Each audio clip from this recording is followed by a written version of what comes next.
नमस्कार दर्शकों। इस समय हम हैं अयोध्या धाम। कहते हैं जब सेवा निस्वार्थ भाव से की जाती है तो उसका परिणाम बड़ा फलदायी होता है। आज एक ऐसा व्यक्तित्व हमारे साथ हैं उपस्थित जिनका कोई जवाब नहीं। राम जन्मभूमि तीर्थ क्षेत्र न्यास के जो अध्यक्ष हैं, उन्हीं से जानेंगे ये जो सेवाएं और सेवा का जो प्रतिफल होता है अक्सर देखा जाता है। और चूंकि अवध धाम है, अवधपुरी, कैसा लगता है आपको सेवा देके सर? आप छोड़ दो। माता बहनों सज्जनों, मैं श्री राम जन्मभूमि मंदिर समिति का महामंत्री हूँ, अध्यक्ष नहीं। हम आज जहाँ बैठे हैं इस मंदिर का नाम केकई को भवन होगा। ये नया भवन बनाया गया है। जहाँ बना है इस मोहल्ले का नाम रामकोट है। अयोध्या में रामकोट सबसे प्राचीन स्थान है जहाँ भगवान राम से जुड़े हुए सभी स्थान मौजूद हैं। ये संयोग ऐसा था कि केकई को भवन राम जन्मभूमि के सामने था, बहुत निकट था। परंतु वर्ष 1993 में अयोध्या में एक ऐसी परिस्थिति बनी कि राम जन्मभूमि की रक्षा के लिए भारत सरकार ने लगभग 70 एकड़ जन्म भूमि अधिग्रहित कर ली। उसमें अनेक मंदिर आ गए, आनंद भवन, कोहबर भवन, मानस भवन, सीता रसोई जन्म स्थान, और वो सब जनता के लिए दुर्लभ हो गए। यद्यपि केकई का को भवन अधिग्रहित नहीं हुआ, परंतु उसकी जो लोकेशन थी वो लोकेशन ऐसी गजब की थी कि कोई यात्री वहां आ ही नहीं सकता था। 1993 से लेकर 2021-22 तक ये स्थान जर्जर खंडर जैसा हो गया, निर्जन हो गया। वहां के महंतों को भी वहां जाना दुर्लभ हो गया। 2020 में मंदिर निर्माण के लिए ट्रस्ट सरकार ने बनाया। धीरे धीरे सब चीजें हाथ में आई। हमारे मंदिर का नक्शा बना। तब ये हुआ कि इन स्थानों का भी उद्धार हो जाएगा, हमारे मंदिर का नक्शा अच्छा बड़ा बन जाएगा और ये स्थान नए स्थानों पर बनकर नया रूप ले लेंगे। इस स्थान के परंपरागत जुड़े हुए भक्त सहजता से आने लगेंगे और इस प्रकार जो स्थान अधिग्रहित तो नहीं हुए थे, परंतु सुरक्षा कारणों से किसी भी व्यक्ति का उन स्थानों पर आना संभव ही नहीं बचा था। ऐसे स्थानों को बातचीत करके राम जन्मभूमि में भगवान राम को समर्पित करने की प्रेरणा दी गई। एक एक करके सभी संत महंत मानते चले गए। वो नया स्थान मंदिर बना सकें, इसकी भी विचार, इसका व्यवस्था राम जन्मभूमि तीर्थ क्षेत्र ट्रस्ट ने की। उसी क्रम में ये कोप भवन, आपको सुनकर अच्छा लगेगा, जहां कोप भवन था वो स्थान अभी भी सुरक्षित है और वहीं पर राम जन्मभूमि मंदिर की प्राण प्रतिष्ठा के लिए 16 जनवरी, 17 जनवरी, 18, 19, 20, 21 और 22 जनवरी को होमात्मक यज्ञ हुए थे। वहीं पर यज्ञशाला बनी है।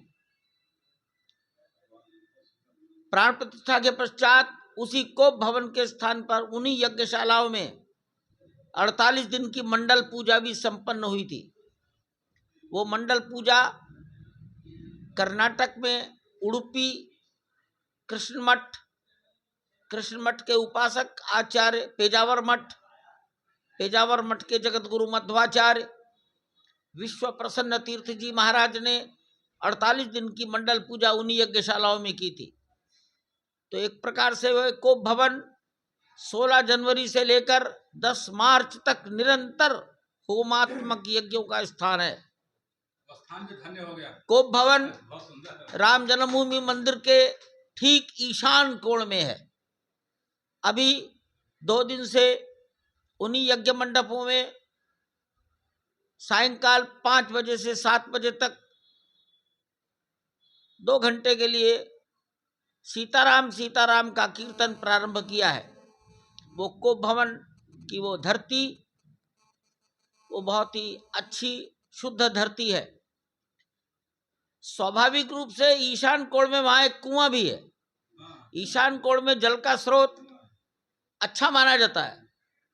तो वो स्थान राम जन्मभूमि मंदिर के लिए एक शुभ स्थान सिद्ध हुआ है।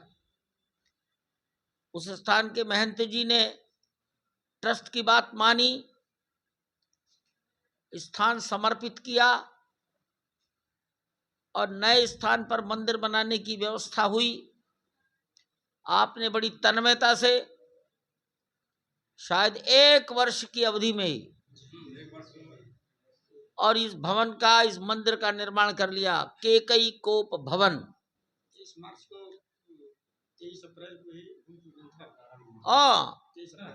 23 अप्रैल 2023 को ही भूमि पूजन हुआ था। 1 वर्ष में ही सब कुछ हो गया। 1 वर्ष के अंदर ही हो गया। मुझे उन नौजवानों से भी मिलकर अच्छा लगा जिन्होंने इसे बनाया। मैंने पूछा इसकी ड्राइंग किसने बनाई, और ये बहुत अच्छा सुंदर सुव्यवस्थित बना है। मैं महाराज जी के प्रति अपना आदर अपना सम्मान उनके चरणों में व्यक्त करता हूँ। बहुत सुंदर और बहुत ही अच्छे ढंग से देख सकते हैं दर्शकों, बहुत ही सुंदर तरीके से जमीन को अधेड़ किया गया। और सबसे ऊंची बात आपने बताई, उसी स्थान पर कैकेयी कोप जो प्राचीन है, प्राण प्रतिष्ठा के पूरा कार्यक्रम, फिर हवन का, और अभी संकीर्तन भी चल रहा है वहाँ पर। अद्भुत और अप्रतिम। दर्शकों कहते हैं ये भक्त और भगवान के बीच जब नज़दीकियाँ कुछ इस तरीके से बढ़ जाती हैं तब ऐसा दिव्य चमत्कार होता है। हाँ सर, है कि नहीं? और इस दिव्यता में भव्यता का काम कर रहे हैं आप। हमारे चैनल से जुड़ने के लिए बहुत बहुत धन्यवाद। Thank you so much.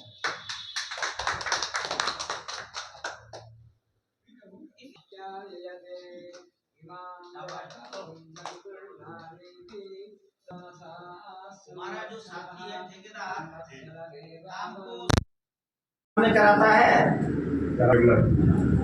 सारे निर्माण से सब मेरे ही रहने पे ही सारे कार्य हुए। नारायण योदित्यमश्चिदपदां भजे मुरुग्मां व्यामोहदस्तदितराय तृणाय मेने अस्मद्गुरोर्भगवतोऽस्य दैकसिन्धो रामानुजस्य चरणौ शरणं प्रपद्ये। माता पिता योस्तस्तनया विभूति सर्वं यदेव नियमेन मदन्वयानाम् आदस्सनः कुरुपतेर्वकुलाभिरामं श्रीमत्रिदण्डयुगलं प्रणमामि मूर्धां। बोले श्री गुरुदेव भगवान की, श्रीमन्नारायण महाराज की, श्री कैकेयी मैया की, जगत जननी माता की, श्री हनुमान जी महाराज की, कनक भवन बिहारी बिहार जी सरकार की, श्री राम लला सरकार की। जय जय श्री सीताराम। ये बड़े सौभाग्य का विषय है कि राम जन्मभूमि न्यास के जो महामंत्री जी श्री चंपत राय जी हमारे यहाँ पधारे, इनका बहुत बहुत सतत नमन एवं हार्दिक अभिनंदन करते हुए यह मंदिर सतत आगे बढ़े, यही हमारी परम अभिलाषा थी। श्री रामलला से के द्वारा ये ज़मीन प्राप्त हुआ और इस स्थान पर मंदिर बनना सुनिश्चित था पहले से ही, क्योंकि कहा गया है कि बिना भगवान की कृपा के कोई कार्य नहीं होता है। और संत गुरुओं के आशीर्वाद से और 23 अप्रैल को 2023 से भूमि पूजन होकर संत सम्मान समारोह के साथ में विद्युत सभा करके आशीर्वाद करके पूजन अर्चन करके सभी का सम्मान करते हुए यहाँ पर भव्य पूजन हुआ था। और आज यहाँ पर प्राण प्रतिष्ठा का कार्यक्रम 11 अप्रैल 2024 से प्रारंभ है। और ये बहुत ही सौभाग्य हमारा है कि हमको भगवान ने इतना सुंदर सुअवसर प्रदान किया, क्योंकि भगवान तो निमित्त किसी को बनाते हैं। जैसे निमित्त भगवान श्री कृष्ण ने अर्जुन को बनाया और कहा कि हे अर्जुन, तुम सिर्फ युद्ध करो, और युद्ध करना ही तुम्हारा सिर्फ कर्म है, क्योंकि ये कर्म योग है। हम तो सिर्फ अपना कर्म कर रहे हैं, और कर्ता तो ईश्वर परमात्मा है, रामलला सरकार हैं।